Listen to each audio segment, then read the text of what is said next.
வேதாகமத்தில் உள்ள கேள்விகள் என்ற தொடரில் 1 யோவான் 4ஆம் அதிகாரம் 20ஆம் வாக்கியத்தில் உள்ள கேள்வியை இன்றைக்கு நாம் தியானிக்கப் போகின்றோம். வேதாகமத்தில் பரிசுத்த ஆவியினால் உணர்த்தப்பட்டு அநேக கேள்விகள் பதிவு செய்யப்பட்டு இருக்கிறது. அதை நாம் எடுத்து தனிப்பட்ட வாழ்க்கைக்கு ஏற்றவாறு தியானித்து பார்த்தால் அது மிக முக்கியமான சிந்தனையை நமக்கு கொடுக்கக்கூடியதாக இருக்கிறது. இன்றைக்கு 1 யோவான் 4ஆம் அதிகாரம் 20ஆம் வாக்கியத்தை நான் வாசிக்கிறேன். பிற்பாடு அதை நாம் தியானிக்கலாம். தேவனிடத்தில் அன்பு கூறுகிறேன் என்று ஒருவன் சொல்லியும் தன் சகோதரனை பகைத்தால் அவன் பொய்யன்.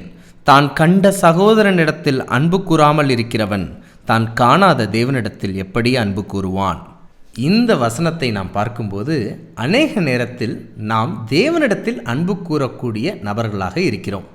உதாரணமாக, தேவனிடத்தில் ஜெபிக்கின்றோம், தேவனுடைய வார்த்தையாகிய வேதாகமத்தை வாசிக்கின்றோம், தேவனை புகழ்ந்து பாடக்கூடிய துதியின் பாடல்களை பாடுகின்றோம், தேவனுக்கு பிரியமான பொருத்தனைகளை செய்து காணிக்கைகளை கொடுக்கின்றோம். இப்படி ஆண்டவரிடத்தில் அன்பு கூறக்கூடிய தன்மை நம்மிடத்தில் அநேகம் இருக்கிறது. ஆனால் நம்மை சுற்றிலும் உள்ள சகோதரர்களையும் சகோதரிகளையும் நேசிக்கக்கூடிய அன்பு கூறக்கூடிய தன்மை பண்பு நம்மிடத்தில் இருக்கிறதா? அவர்களுக்கு ஒரு பிரச்சனை என்றால் நாம் தேடி சென்று பார்க்கின்றோமா?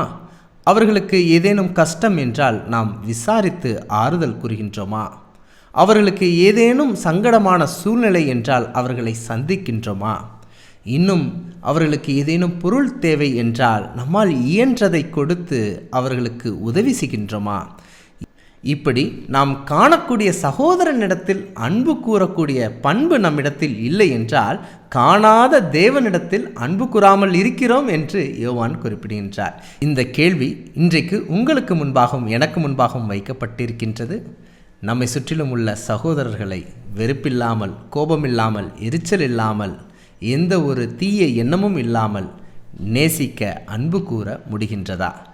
இப்படி காணக்கூடிய மனிதனை அன்பு கூறும்போது காணாத தேவனிடத்திலும் அன்பு கூறுகிறோம் என்பதை புரிந்து கொள்ளலாம். இப்படிப்பட்ட வேதாகம ஆச்சரியங்களை தெரிந்து கொள்ள எங்களுடைய சேனலை சப்ஸ்கிரைப் பண்ணுங்க.